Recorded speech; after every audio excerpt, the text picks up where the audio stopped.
ಆದ್ಮೇಲೆ H16 news ಅರ್ಥಾತ್ ಹೇ ಸೀತಾರಾಮಗೆ ಸ್ವಾಗತ. ನಾನು ನಿಮ್ಮವ MI ಅಥವಾ ಮಲ್ಲಪ್ಪ ಜೊತೆಯವರು. ನ್ಯಾಯಮೂರ್ತಿ ಮೈಕಲ್ ಡಿ ಕುನ್ಹಾ ಅಂದ ತಕ್ಷಣ ಸಾಕು. ಇವತ್ತು ಕೋವಿಡ್ಗೆ ಯಾರು ಒಳಗಾಗಿದ್ದರು ಅದರಲ್ಲೂ ರಾಜ್ಯದಲ್ಲೇ ಇಡೀ ದೇಶ ತುಂಬ ವ್ಯಾಪಿಸಿತ ಆಮದು ಬೇರೆ ಆರಂಭದ ಹಂತದ್ದು 2019 ಭಯಂಕರವಾದ ರೋಗ. ಇಂಥ ಒಂದು ಭಯಂಕರ ರೋಗ ಕಾಡಿತಪ್ಪ ಅಂದರೆ ಎಲ್ಲರಿಗೂ ದೆವ್ವಾಗೆ ನೆನಪಿಸ್ಕೊಂಡು ಸಹಿತ ಇವತ್ತಿಗೆ ಮೈ ಜುಮ್ ಅಂತದ. ಕೆಲವೊಮ್ಮೆ ಆ ಸಂದರ್ಭದಲ್ಲೇ ಮುಟ್ಟಿದ್ರೆ ಬರ್ತದೆ, ಹೋದ್ರೆ ಬರ್ತದೆ. ಅಯ್ಯೋ ಆ ಸಂದರ್ಭ ನೋಡಿದ್ರೆ ಓಣಿಯಲ್ಲಿ ಅಡ್ಡಾಡೋದು, ಊರಲ್ಲಿ ಅಡ್ಡಾಡೋದು, ಬೀದಿಲಿ ಅಡ್ಡಾಡೋದು ಎಲ್ಲ ಬಂದು ಆಗಲೇ ಮನೆಯಾಗ ಕೂತ್ಕೊಂಡು ಬಿಡುವಂಥದ್ದು ಭಯವೇ ಭಯ. ಅಂಥ ಸಂದರ್ಭದಲ್ಲೇ ನಮ್ಮ ಮೋದಿಯವರು ಆರಂಭದ ಹಂತದಲ್ಲಿ ಅದನ್ನು ಯಾವ್ಯಾವ ರೂಪ ತೊಗೊಂಡ್ರು. ಅದಕ್ಕಾಗಿ ಒಂದು ಸಂಶೋಧನೆ ಮಾಡಿಸುವಾಗಲಿ ಮತ್ತೇನು ಇದ್ರ ಮೂಲ ಏನು ಎಂತು ಅದ್ರ ಬಗ್ಗೆ ಚರ್ಚೆ ಮಾಡಲಾರ್ದ ಒಂದು ಕನ್ಸ್ಟ್ರಕ್ಟಿವ್ ಏನೋ ಮಾಡ್ಬೋದಿತ್ತು ವಿಜ್ಞಾನಿಗಳು ಹಿಡ್ಕೊಂಡು. ಅದು ಆ ಸಂದರ್ಭದಲ್ಲಿ ಆಗಲೇ ಇಲ್ಲ.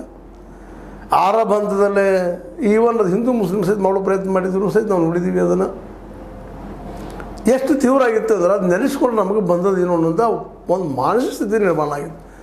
ಕೆಲವೊಮ್ಮೆ ಬಂದದ್ದು ಉಸಿರು ಕಟ್ಟಾಗ್ತದೆ ಏಕಾಏಕಿ, ಮತ್ತೇನೋ ಆಗ್ತದೆ, ಲಕ್ಷಣ ನೋಡಿದ್ರೆ ಸಾಕು ನಮಗೆ ಬಂತೇನಪ್ಪ ಅದು ಅಂತ. ಅಂಥ ಭೀಕರವಾದಂಥ ರೋಗದ ಸಮಯದಲ್ಲಿ ಸಹಿತ ಭ್ರಷ್ಟಾಚಾರ ಮಾಡುವಂಥ ಸರ್ಕಾರಗಳು ಇದ್ದೂಪ ಅನ್ನೋದು ಇವತ್ತೇನೋ ಕಾಂಗ್ರೆಸ್ ಸರ್ಕಾರ ಕರ್ನಾಟಕದಲ್ಲಿ ಅದಂತೇಳಿ ಇದನ್ನು ಏನು ತಿಳಿದಿದ್ದಾರೆ. ಇವತ್ತು ಒಬ್ಬ ಅದಕ್ಕೆ ನ್ಯಾಯಾಧೀಶ ನೇಮಿಸಿ ಏನೇನು ನಡೆದಪ್ಪ ಅದರಲ್ಲಿ ಅಂತೇಳಿ ಇದು ಆಲ್ ಓವರ್ ಇಂಡಿಯಾದಲ್ಲೇ ಪ್ರತಿಯೊಂದು ರಾಜ್ಯದಲ್ಲಿ ನಡಿಬೇಕಾಗ್ತಿದ್ದು.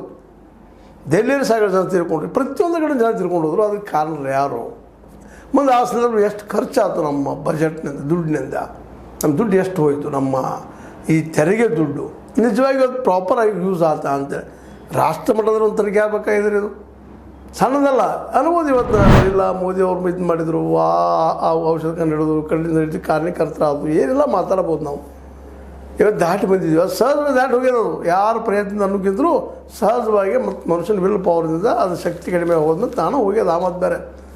ನಾವೇನೋ ಇವತ್ತು ಆ ಗುಳಿಗೆ ಕೊಟ್ಟಿವಿ, ಈ ಗುಳಿಗೆ ಕೊಟ್ಟಿವಿ, ಇಂಜೆಕ್ಷನ್ ಮಾಡಿದ್ದೀವಿ ಏನೋ ವಾದು ಮಾಡ್ಬೋದು. ಆ ಮಾಡುವಲ್ಲಿ ಸದ್ಯ ಯಾವ ರೀತಿ ರೀ ಅವತ್ತು ಒಂದು ಕುಟುಂಬಗಳು ಒಬ್ಬೊಬ್ಬ ವ್ಯಕ್ತಿ ಕೋವಿಡ್ ಆದಂಥ ವ್ಯಕ್ತಿ ಔಷಧದಿಂದ ಹೊರ ಬರಬೇಕಾದ್ರೆ 2-3-4 ಲಕ್ಷ ಅಂದುಬಿಡ್ತಿದ್ರು ಡಾಕ್ಟರ್ಗಳು. ಇಲ್ಲಿ ಸಾಕಷ್ಟು ನೋಡಿದ್ರು, ನಾವು ಸಾಕಷ್ಟು ಕಡೆ ಅದನ್ನು ಕೇಳಿದ್ದೀವಿ. ಒಂದು ಇಂಜೆಕ್ಷನ್ಗೆ 50,000 20,000 ಹೇಳಿದ ರೇಟ್ ರೀ. ಒಂದು 100-200 ಸಿಗಬೇಕಾದ ಇಂಜೆಕ್ಷನ್ನ ಸಾವಿರಾರು ರೂಪಾಯಿಗಳು. ಸಿಲಿಂಡರ್ ಗ್ಯಾಸ್ಗಳು ಆ ಸಂದರ್ಭದಲ್ಲಿ ಇದು ಸಿಲಿಂಡರ್ಗಳು ಉಸಿರಾಟದ ಆಕ್ಸಿಜನ್ ಗ್ಯಾಸ್ಗಳು ಔಷಧ ತುಟ್ಟಿ ಹೋಗಿಬಿಟ್ಟಿದ್ದು ಸಿಕ್ಕಾಪಟ್ಟೆ. ಸಿಗ್ತಾನೆ ಇರಲಿಲ್ಲ. ಎಷ್ಟು ತೊಂದರೆ ರೀ. 2 ಜನ ಈ ಒಂದು ಆಕ್ಸಿಜನ್ ಸಿಗಲಾರ ಸತ್ತು ಹೋದರು ಅನ್ನೋದು ನಾವು ನೋಡಿದ್ದೀವಿ. ಅದೇ ಒಂದು ದೊಡ್ಡ ಹಗರಣ ಆಗ್ತದೆ. ಅದರಲ್ಲೂ ಗಂಗಾ ತೀರದಲ್ಲೇ ಅವತ್ತು ಕೋವಿಡ್ಗೊಳಗಾಗಿ ಜನರನ್ನು ಹೋಗೋದು, ಅಲ್ಲೆಲ್ಲ ಬಿಟ್ಟು ಹೋಗೋದು ಅಂತ ನೋಡಿದಾಗ ಇವನು ಅವತ್ತು ಒಬ್ಬ ವ್ಯಕ್ತಿ ತೀರ್ಕೊಂಡಪ್ಪ ಅಂದ್ರೆ ಕೋವಿಡ್ ಆದಂಥ ವ್ಯಕ್ತಿ ತೀರ್ಕೊಂಡು ಅವ್ನು ಸಮೀಪ ಸಹಿತ ಹೋಗಲಾರ ಸ್ಥಿತಿ, ಅವನಿಗೆ ಮಣ್ಣು ಕೊಡ್ಲಿಕ್ಕೆ ಸಹಿತ ಹೋಗಲಾರ ಸ್ಥಿತಿ ಆಗಿತ್ತು. ಮನೆ ಜನ ಸಹಿತಲ್ಲಿ ಹೋಗಲಾರದಂಥ ಪರಿಸ್ಥಿತಿ. ಇಷ್ಟು ಭೀಕರ ನಮ್ಮ ಇತಿಹಾಸ ನಾವು ಎಂದೂ ಕೇಳಿರಿ. ಅದು ಪ್ಲೇಗ್ ಬಗ್ಗೆ ಕೇಳಿದ್ದೀವಿ, ಕಾಲರ ಬಗ್ಗೆ ಕೇಳಿದ್ದೀವಿ, ಪ್ಲೇಗ್ ಇಡೀ ಊರಿಗೆ ಗುರ್ತಕೊಂಡು ಹೋಗ್ತದಪ್ಪ ಅಂತ ಕೇಳಿದ್ದೀವಿ. ಅದು ಇವತ್ತಿಲ್ಲ ಆ ಮಾತು ಬೇರೆ. ಇದು ನಾವು ಪ್ರತ್ಯಕ್ಷ ನೋಡಿದ್ದೀವಿ. ಮತ್ತು ನಮ್ಮ ಮೀಡಿಯಾ ತುಂಬೊಬ್ಬರು ಅದೇ ಸುದ್ದಿ ಪಟ ಪಟ ಪಟ ಪಟ ಹುಳುಗಳು ಸತ್ತಂಗೆ ಮನುಷ್ಯನ ಸ್ವಯಂ ತೋರಿಸ್ತಾಯಿದ್ರು. ನಮ್ಮ ಈ ಒಂದು ಪ್ರೆಸ್ ಮೀಡಿಯಾ ತೋರಿಸಿದ್ದನ್ನು ನೋಡಿದ್ರಂತ ಇನ್ನೂ ಇವತ್ತು ನಳಗೆ ಬಿಡುತ್ತದೆ. ಆವತ್ತಿನ ದಿನಗಳು ನೆನೆಸ್ಕೊಳ್ರಿ ಸಾಕು. ಹೀಗಾಗಿ ಅವತ್ತು ಡಾಕ್ಟರ್ಸು, ಅವತ್ತು ಮೀಡಿಯಾ, ಸರ್ಕಾರಂತೆ ಆ ಸಂದರ್ಭದಲ್ಲಿ ನಾವು ಔಷಧ ಕೊಟ್ಟಿವಿ, ಮಾಡಿವಿ ಅಂತ ಹೇಳಿದ್ವಿ. ಏನಿತ್ತು ಎಲ್ಲ ಕೊರತೆಗಳಿದ್ದು ಮಾಡಿದ್ವಿ ಅಂತೇಳಿ ಆ ದುಡ್ಡು ಖರ್ಚು ಮಾಡೋದು ನೋಡಿದ್ರೆ ನಮಗೆಲ್ಲ ಸರಳವಾಗಿನ ಫ್ರೀಯಾಗಿ ನಮ್ಗೆ ಆಕ್ಸಿಜನ್ ಸಿಗುವಂಥ ಮತ್ತೆ ಹೋಗುವಂಥ ಸಾಧ್ಯತೆಗಳಿದ್ದು ಮಾಡೋಕ್ಕೆ ಸಾಧ್ಯತೆ. ಅದು ಮಾಡ್ದೆ ಅದು 1ಕ್ಕೆ 4 ರೇಟು 10 ರೇಟು ಮಾಡಿ ಎಲ್ಲರೂ ಲಾಭ ಹೊಡೆದು ಅಂಥ ಒಂದು ಭ್ರಷ್ಟಾಚಾರದ ಕುಪ್ಪನ್ನು ಬಯಲು ಹೇಳೋ ಪ್ರಯತ್ನಕ್ಕಾಗಿ ನಮ್ಮ ಸಿದ್ದರಾಮಯ್ಯನವರು, ಅದರಲ್ಲೂ BJPಯ ಸರ್ಕಾರ ಸಂದರ್ಭದಲ್ಲಿತ್ತು. ಯಡಿಯೂರಪ್ಪನವರು ಮುಖ್ಯಮಂತ್ರಿ ಇದ್ದರು ಆ ಸಂದರ್ಭದಲ್ಲಿ. BS ಯಡಿಯೂರಪ್ಪನವರು ಮತ್ತು ಅದೇ ಕಾಲ B ಶ್ರೀರಾಮುಲು ಹೆಲ್ತ್ ಮಿನಿಸ್ಟರ್, ಆರೋಗ್ಯ ಮಿನಿಸ್ಟರ್ ಇದ್ದರು.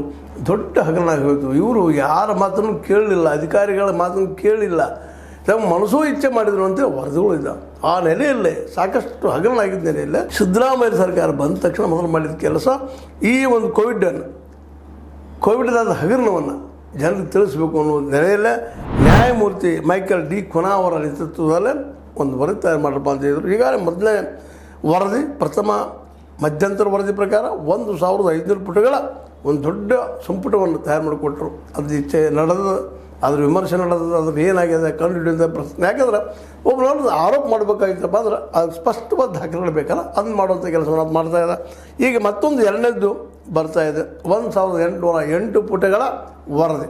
ಅದರ ಸಾಕ್ಷ್ಯಾಧಾರಗಳು ಎಲ್ಲನೂ ಯಾವ ರೀತಿ ಆಗಿದೆ, ಅಧಿಕಾರಿಗಳು ಯಾವ ರೀತಿ ದುರುಪಯೋಗ ಮಾಡಿಕೊಂಡ್ರು, ಸರ್ಕಾರ ಯಾವ ರೀತಿ ದುರುಪಯೋಗ ಮಾಡಿಕೊಡ್ತು. ಅವತ್ತಿನ ಆರೋಗ್ಯ ಮಿನಿಸ್ಟರ್ ಜೊತೆಗೆ ಅವತ್ತಿನ ಏನಪ್ಪ ಹೈಯರ್ ಎಜುಕೇಷನ್ ಮಿನಿಸ್ಟರ್ ಅಂತ ನಮ್ಮ ಸುಧಾಕರ್ ಅವರಾಗಿರ್ಬೋದು, ಡಾಕ್ಟರ್ ಸುಧಾಕರ್ ಅವರಾಗಿರ್ಬೋದು, ಇನ್ನುಳಿದವರಾಗಿರ್ಬೋದು, ಅನೇಕರು ಮತ್ತು ಅಧಿಕಾರಿಗಳಂತೆ ಅವ್ರು ಹೇಳ್ತಿರೋದು. ನಮ್ಮ ದೇಶ ಈ ಮಹಿಳೆಯರು ಹೇಳ್ತಾ ಇರ್ತಾನೆ ಈ ಮಾತನ್ನು, ಅವ್ರಿಗಿದ್ದಂಥ ಪೇಮೆಂಟು ಇವತ್ತು IAS ಅಧಿಕಾರಿ ಆಗಿರ್ಬೋದು, KS ಅಧಿಕಾರಿ ಆಗಿರ್ಬೋದು, ಹೈಯರ್ ಅಧಿಕಾರಿ ಆಗಿರ್ಬೋದು, ಆರೋಗ್ಯದ ಅಧಿಕಾರಿಗಳಾಗಿರ್ಬೋದು, ಡಾಕ್ಟರ್ಸ್ ಆಗಿರ್ಬೋದು, ಆ ಸಂದರ್ಭದಲ್ಲಿ ತಮಗೆ ಏನು ಹೇಳ್ತಾರೆ ಅದರ ರೇಟ್ ರೀ, ಏನು ರೇಟ್ ಅದು ಹೇಳಲಿಕ್ಕೆ ಸಾಧ್ಯ ಇಲ್ಲ. ಅದೆಲ್ಲವೂ ಇವತ್ತು ಬಿಡಿಯಾಗಿ ಎಳೆಯಾಗಿ ನಮ್ಮ ಕುನಾ ಅವರು ಹೊರಗೆ ತೆಗೆಯುವಂಥ ಪ್ರಯತ್ನ ಮಾಡ್ತಾ ಇದ್ದಾರೆ.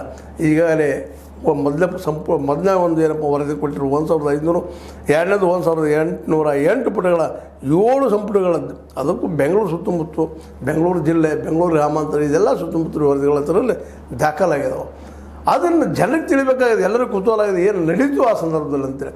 ಇದೇ ರೀತಿಯಾದಂತಹ ಒಂದು ದೊಡ್ಡ ಕೋವಿಡ್ ಹಗರಣ ಇಡೀ ರಾಷ್ಟ್ರ ಮಟ್ಟದಲ್ಲಿ ಆ ಸಂದರ್ಭದಲ್ಲಿ ಆಗೈತಿ ಎನ್ನುವಂಥದ್ದು. ಯಾಕಂದರೆ ಸಂದರ್ಭದ ಜನ ಹುಳುಗಳಾಗಿ ತಿಳ್ಕೊಂಡು ಹೋಗಿಬಿಟ್ರಿ. ಉಳಿದವರ ಭಾಳ ಕಡಿಮೆ. ಅದರಲ್ಲೂ ಪಾಪ ಅನೇಕ ಬಡ ಜನರ ಎಲ್ಲೋ ಹಾದಿ ಬೀದಿ ಸತ್ತುವಂಥದ್ದು. ಅದಕ್ಕಿಂತಲೂ ಹೆಚ್ಚಾಗಿ ಪಾಪ ಈ ವರ್ಕರ್ಸ್ ಯಾವ ರಾಜ್ಯದಿಂದ ದುಡಿಲಿಕ್ಕೆ ಬಂದ ಜನ ಯಾವ ರೀತಿಯಾಗಿ ಒದ್ದಾಡಿದರು. ಅದರಲ್ಲೂ ಇವ್ರಿಗೆ ಯಾವುದೇ ಗ್ಯಾರಂಟಿ ಇಲ್ಲ. ಈ ಜನರಿಗೆ ಪಾಪ ಆ ಸಂದರ್ಭದಲ್ಲೇ ಬದುಕು ಗ್ಯಾರಂಟಿ ಇಲ್ಲ, ನೀರಿನ ವ್ಯವಸ್ಥೆಗಳಿಲ್ಲ, ಮನೆಯಲ್ಲಿ ಯಾರು ಸೇರಿಸ್ಕೊಳ್ತಾ ಇಲ್ಲ, ಇವ್ರನ್ನ ಬೀದಿಯಲ್ಲಿ ಅರಿಯುವಂಥದ್ದು, ಬಸ್ಸಿನ ವ್ಯವಸ್ಥೆ ಮಾಡಿ ಬೇರೆ ಅವ್ರ ಊರಿಗೆ ಕಳಿಸುವಂಥ ವ್ಯವಸ್ಥೆಗಳಾಗಲಿಲ್ಲ. ಹೀಗಾಗಿ ಒಮ್ಮೆಲೆ ದುಮ್ಡು ಎಲ್ಲ ಕಡೆ ಬಟ್ಟೆ ಬಂದು ಅಡ್ಡಾಡೋದು ಕಷ್ಟ ಆಗಿಬಿಡ್ತು. ಇಂಥ ಸಂದರ್ಭದಲ್ಲೇ ಹೊರಗಿನದು ಬಂದಂಥವ್ರು ಏನು ಮಾಡಬೇಕು ಆ ಸಂದರ್ಭದಲ್ಲೇ ಅನ್ನಿಸಿದ ಅಷ್ಟೇ ದೊಡ್ಡ ಪ್ರಶ್ನಾರ್ಹ ವಿಷಯ ಆಗ್ಯದ. ಅವು ಆ ಮುಂದಿನ ದಿನಗಳನ್ನು ಇವತ್ತು ನೆನೆಸ್ಕೊಂಡಾಗ ಇಂಥ ಹಗರಣದ ಇಂಥ ಪರಿಸ್ಥಿತಿಗಳು ಇಂಥ ಹಗರಣ ಆಯ್ತಾ ಅಂತ ಸರ್ಕಾರ ಇದರಲ್ಲೂ ದುಡ್ಡು ಹಿಡಿಯೋದ ಕೆಲಸ ಮಾಡ್ತಾ. ಅವತ್ತಿನ ನಮ್ಮ ಆರೋಗ್ಯ ಮಿನಿಸ್ಟರ್ ಅವರು ಯಾಕೆ ಸ್ಟ್ರಿಕ್ಟ್ ಅಂತ ಕಠಿಣವಾದ ತಪ್ಪು ಮಾಡಿದ ಶಿಕ್ಷೆ ಕೊಡಲಿಲ್ಲ ಇಲ್ಲಿವರೆಗೆ ಅನ್ನೋದು ಅಷ್ಟೇ ಮುಖ್ಯ. ಅದೇ ಕಾಲಕ್ಕೆ ಯಡಿಯೂರಪ್ಪನವರು ಸಹಿತ ಇದನ್ನು ಸೀರಿಯಸ್ ಆಗಿ ಅವತ್ತು ತನಿಖೆಗೆ ಒಪ್ಪಿಸಿ ಯಾರು ತಪ್ಪು ಮಾಡಿದ್ದಾರೆ. ಯಾಕಂದ್ರೆ ಇಲ್ಲಿ ಉಳಿದವರಂತ ಏನು ತಪ್ಪು ಮಾಡಲಿಕ್ಕೆ ಸಾಧ್ಯನೇ ಇಲ್ಲ. ಮಾಡಿದರೆ ಅಲ್ಲಿ ಅಧಿಕಾರಶಾಹಿ ವರ್ಗ, ಅದರಲ್ಲೂ ಆರೋಗ್ಯದ ಅಧಿಕಾರಶಾಹಿ ಜನ, ಅವ್ರ ಆರೋಗ್ಯಕ್ಕೆ ಸಂಬಂಧಿಸಿದ ಡಾಕ್ಟರ್ಸು, ನರ್ಸ್ ಇವರೇ ಮಾಡಿರ್ಬೇಕಣ್ಣ, ಉಳಿದವ್ರು ಮಾಡಲಿಕ್ಕೆ ಸಾಧ್ಯ ಇಲ್ಲ. ಅದ್ರ ಜೊತೆ ರಾಜಕೀಯ ಚಾತುರ್ಯಗಳ ಜನ, ಎಲ್ಲದರಲ್ಲೂ ದುಡ್ಡು ಹುಡುಕೋ ಜನ ಇವರು. ದುಡ್ಡು ಹುಡ್ಕೊಂಡು ಪರ್ಸೆಂಟೇಜ್ ಮೇಲೆ ವ್ಯವಹಾರ ಮಾಡುವಂಥ ಜನ ಕೋವಿಡನ್ನು ಸರಿಯಾಗಿ ನಿರ್ವಹಿಸಲಾರದು ಹೋಗಿದ್ದಕ್ಕಾಗಿ ಅನೇಕರು ಸಾವುಗಳಾದವು. ಪ್ರತಿಯೊಂದರೊಳಗೆ ರೀ PPE ಕಿಟ್ ಒಳಗಾಗಿರ್ಬೋದು, ಮತ್ತೇನೂ ಆಗಿರ್ಬೋದು, ಅನೇಕ ವಿಷಯಗಳು ಅವತ್ತಿನ ಖರೀದಿಯೊಳಗೆ, ಇಂಜೆಕ್ಷನ್ ಖರೀದಿಯೊಳಗೆ, ಮತ್ತೆಲ್ಲ ಗುಳಿಗೆಗಳ ಖರೀದಿಯಲ್ಲೇ ಎಲ್ಲ ಅವಾಂತರಗಳು, ಅಡ್ನಾಡಿ ವ್ಯವಹಾರಗಳು ಆಗಿ ಹೋಗ್ಬಿಟ್ಟಿದ್ದಾವೆ. ಅದನ್ನು ಇವತ್ತು ಹೊರಗೆ ತೆಗೆಯುವಂಥ ದೊಡ್ಡ ಪ್ರಯತ್ನವನ್ನು ಸಿದ್ದರಾಮಯ್ಯ ಮಾಡ್ತಾ ಇದ್ದಾರೆ. ಸಿದ್ದರಾಮಯ್ಯರಿಗೆ ಒಂದು ರೀತಿ ಹ್ಯಾಟ್ಸಪ್ ಹೇಳಲೇಬೇಕು ನಾವು, ಯಾಕಂದ್ರೆ ಗೊತ್ತಾಗಲಿ ಜನ ತಿಳ್ಕೊಳ್ಳಿ. ಆದರೆ ಬರೀ ಕೇವಲ ವರದಿ ತೊಗೊಂಡು ಮೂಲೆ ಇಟ್ಕೊಂಡು ಬರ್ತಂತಿದ್ರು ಸಿದ್ದರಾಮಯ್ಯನವರು. ಇದೇವರೆಗೆ ಅದೇ ಆಗಿದ್ರಿ, ವರದಿ ತೊಗೊಂಡು ಮೂಲೆಗೆ ಇಟ್ಬಿಡೋದು, ಅವು ಕಡೆಗೆ ಹುಳ ಹತ್ಯೆ ಮತ್ತೆ ಹೋಗುವಂಥ ಪ್ರಸಂಗ ನಾವು ನೋಡಿದ್ದೀವಿ. ಅದಕ್ಕಾಗಿ ಇದು ವರದಿ ತೊಗೊಂಡು ನಿಲ್ಲೋದು ಆಗಬಾರ್ದು. ತಪ್ಪಿತಸ್ಥರು ಯಾರ್ದಾರ ಹುಡುಕಿ ತೆಗೆದ ಅವ್ರು ಶಿಕ್ಷೆ ಆಗುವಂಥ ಕೆಲಸ ಸಿದ್ದರಾಮಯ್ಯ ಮಾಡಿದಾಗ ಮಾತ್ರ ಇದು ಯಶಸ್ವಿ ಆದಾನೆ. ಇಲ್ಲದ ಪಾಪ ಸುಮ್ಮನೆ ನಮ್ಮ ನ್ಯಾಯಮೂರ್ತಿ ಮೈಕಲ್ ಡಿ ಕುನಾ ಅವರನ್ನು ದುಡಿಸ್ಕೊಂಡಂಗೆ ಅದಕ್ಕೆ ಏನು ಹೇಳಿಕ್ಕೆ ಶಬ್ದ ಇಲ್ಲ. ಅದಕ್ಕಾಗಿ ಇಷ್ಟೆಲ್ಲ ಮಾಡಿದ ಮೇಲೆ ಈ ತಪ್ಪು ಮಾಡಿದಂಥವ್ರಿಗೆ ಶಿಕ್ಷೆ ಆಗಬೇಕು ಆಗಬಾರ್ದು ಅನ್ನುವಂಥ ದೊಡ್ಡ ಪ್ರಶ್ನೆ. ಆ ಪ್ರಶ್ನೆಗೆ ಉತ್ತರವನ್ನು ಇವತ್ತು ಸಿದ್ದರಾಮಯ್ಯ ಕೊಡ್ತಾರ ಅಂತ. ಯಾಕೆ ಸಣ್ಣವಲ್ಲ, 1500 ಪುಟಗಳದ್ದು. ಈಗ ನೋಡಿ 1808 7 ಸಂಪುಟಗಳು ಇಷ್ಟೆಲ್ಲ ವರ್ಕ್ ಮಾಡ್ಬೋದು. ಏನೇನು ಆಗಿರ್ಬೋದು, ಸರ್ಕಾರಕ್ಕೆ ದುಡ್ಡು ಕೊಡ್ಬೋದು. ಕುಂತು ಮಾಡೋರು ಯಾರು ರೀ, ವರ್ಕ್ ಮಾಡೋರು ಯಾರ? ಆ ಕೆಲಸವನ್ನು ನಮ್ಮ ಮೈಕಲ್ ಡಿ ಕುನಾ ಅವರು ಮಾಡಿದ್ದಾರೆ, ಒಳ್ಳೆಯ ಕೆಲಸವನ್ನು ಮಾಡಿದ್ದಾರೆ. ಆದರೆ ಈ ಯಾರ್ಯಾರು ತಪ್ಪಿದ ಅಧಿಕಾರಿಗಳಿರಲಿ, ರಾಜಕಾರಣಿಗಳಿರಲಿ, ಯಾರೂ ಇರಲಿ, ಹೈಯರ್ ಅಥಾರಿಟಿ ಇರಲಿ, ಅವ್ರ ಶಿಕ್ಷೆ ಆಗಲೇಬೇಕು ಅನ್ನೋದು ಜನಸಾಮಾನ್ಯರ ಮತ್ತು ಕೋವಿಡ್ದಿಂದ ಬದುಕುಳಿದಂಥ ನಮ್ಮಂಥವ್ರೆಲ್ಲರ ಒಕ್ಕೊರನ ಮಾತು. ಯಾಕೆ ಇದಕ್ಕೆ ಕಾರಣೀಕರ್ತರು ಒಂದನೇದಾಗೆ ಸರ್ಕಾರ ಇಂಥದಾಗ ಅವಕಾಶ ಕೊಡಬಾರ್ದಾಗಿತ್ತು. ಎರಡನೇದಾಗೆ ನಮ್ಮ ಡಾಕ್ಟರ್ಸ್, ಅಂದಿನ ಡಾಕ್ಟರ್ಸ್ ಏನು ಕೆಲಸ ಮಾಡಿದ್ದಾರೆ ಅಧಿಕಾರಶಾಹಿ ವರ್ಗದಲ್ಲೇ, ಅವ್ರದ್ದು ಸಹಿತ ತಪ್ಪದ ಅಂತೇಳಿ. ಯಾಕಂದ್ರೆ ಒಂದು ರೋಗದ ಬಗ್ಗೆ ಇಲ್ಲದ ಸಲದ ಪ್ರಚಾರ ಮಾಡಿ ಅದು ಭಯಂಕರ ಏನಪ್ಪ ಅಂದ್ರೆ ಎಂಥ ಮಾರಿ ಬೇನೇನೋ ಯಾವ ಬೇನೇನೋ ಹಂಗೆ ಮಾಡಿಬಿಟ್ಟಿದ್ರು. ಹಾಗಾಗಿ ಭಾಳಷ್ಟು ಜನ ಆ ರೋಗಕ್ಕೆ ಸಾಯಲಾರದ ಬೈದ ಸತ್ತು ಹೋಗಿದ್ದು ಸಾಕಷ್ಟಿದ್ದಾವೆ. ಆಮೇಲೆ ಏನೋ ಕೆಲವೊಂದು ಔಷಧ ಕಂಡು ಹಿಡಿದ್ರು, ಮತ್ತೇನೋ ಮಾಡಿದ್ರು, ಚುಚ್ಚು ಬದಲಾಗಿದ್ರು, ಇಂಜೆಕ್ಷನ್ ಮಾಡಿಸಿರು. ಔಷಧ ಕೆಲವೊಮ್ಮೆ ರಿವರ್ಸ್ ಎಫೆಕ್ಟ್ ಆಗಿದ್ದು ನಾವು ನೋಡ್ತಾ ಇದ್ದೀವಿ. ಒಟ್ಟಾರೆಯಾಗಿ ಕೋವಿಡ್ ಹಗರಣವನ್ನು ಸರಿಯಾಗಿ ಅಂದಿನ ನಮ್ಮ BJP ಸರ್ಕಾರ, ಯಡಿಯೂರಪ್ಪರ ಸರ್ಕಾರ ನಿರ್ವಹಿಸಲಿಲ್ಲ. ಅದೇ ಕಾಲ ಕೇಂದ್ರ ಮಟ್ಟದಲ್ಲೂ ನಮ್ಮ ಮೋದಿಯವರ ಸರ್ಕಾರ ನಿರ್ವಹಿಸಲ್ಲ. ನಂತರದಲ್ಲಿ ಏನೋ ಒಂದಿಷ್ಟು ಸಮಾಧಾನಕರ ಬಹುಮಾನ ಅಂತೀವಲ್ಲ ಹಂಗೆ ಏನೋ ಅನುಕೂಲ ಮಾಡಿಕೊಟ್ರು. ಆದರೆ ಇವತ್ತಿಗೆ ಇಡೀ ದೇಶದ ಕೋವಿಡ್ ಎಷ್ಟೆಷ್ಟು ಜನ ಸತ್ತರು ಮಾಡಿದರು, ಆವತ್ತಿನ ಆರೋಗ್ಯ ಇಲಾಖೆ ಏನಾಯಿತು ಅನ್ನೋದ್ರ ಬಗ್ಗೆ ಇವತ್ತು ನಮಗೆ ಸ್ಪಷ್ಟ ಚಿತ್ರ ಬೇಕಾಗಿದೆ. ಕರ್ನಾಟಕ ಬಗ್ಗೆ ಅಂತ ಈಗ ನಮ್ಮ ಸಿದ್ದರಾಮಯ್ಯರು ಒಳ್ಳೆಯ ಕೆಲಸ ಮಾಡಿದ್ದಾರೆ. ಅಂಥದ್ದು ಒಂದು ಎಲ್ಲ ಪ್ರತಿಯೊಂದು ರಾಜ್ಯದಲ್ಲಿಯೂ ಆದ್ರೆ ಭಾಳ ಉತ್ತಮ. ತನಿಖೆ ಆಗಬೇಕು, ಕೋವಿಡ್ದರೆ ಏನೇನು ಆಯಿತು ಅಂತೇಳಿ ಅದರಲ್ಲಿ ಯಾರು ಎಷ್ಟು ದುಡ್ಡು ಹೊಡೆದ್ರು ಏನು ಎಂತು ಇದು ಸಹಿತ ಇವತ್ತು ಆಗಲೇಬೇಕಾದ ವಿಷಯ. ಅದು ಆಗಬೇಕು ಅನ್ನೋದು ಒತ್ತಡ ಹೇಳ್ತಾ ಕೋವಿಡ್ ಈ ಒಂದು ಏನಪ್ಪ ಅಕ್ಕನ್ ಮಾಡೋದ್ರ ಬಗ್ಗೆ 1,200 ಪುಟಗಳು ಎರಡನೇ ವರದಿ, ಮೊದಲನೇ ವರದಿ 1,500 ಪುಟಗಳು ಕೊಟ್ಟಿದ್ದಾರೆ. ಇವೆಲ್ಲ ನೋಡಪ್ಪ ತನಿಖೆ ಆಗಬೇಕು. ಜೊತೆಗೆ ತಪ್ಪಿತಸ್ಥರಿಗೆ ಬಿಡ್ಲಾರ ಶಿಕ್ಷೆ ಆದ್ರೆ ನಿಶ್ಚಿತವಾಗಿಯೂ ಸಿದ್ದರಾಮಯ್ಯ ಸರ್ಕಾರ ಯಶಸ್ವಿ ಆದಂಗೆ ಅಂತ ಹೇಳ್ತಾ ಇದು ನಿಮಗೆ ಲೈಕ್ ಆಗಿರ್ಬೋದು. ಲೈಕ್ ಮಾಡಿ, ಶೇರ್ ಮಾಡಿ, ಕಮೆಂಟ್ ಮಾಡಿರಿ. ಜೊತೆಗೆ ಸಬ್ಸ್ಕ್ರೈಬ್ ಅಂತ ನಿಲ್ಸಿಕೋಬೇಡ್ರಿ. H60 ನ್ಯೂಸ್ ಅರ್ಥಾತ್ ಹೇಳಿ ಸಿದ್ದರಾಮಯ್ಯದು ಸತ್ಯದ ಕೈಗನ್ನಡಿ ವಂದನೆಗಳು.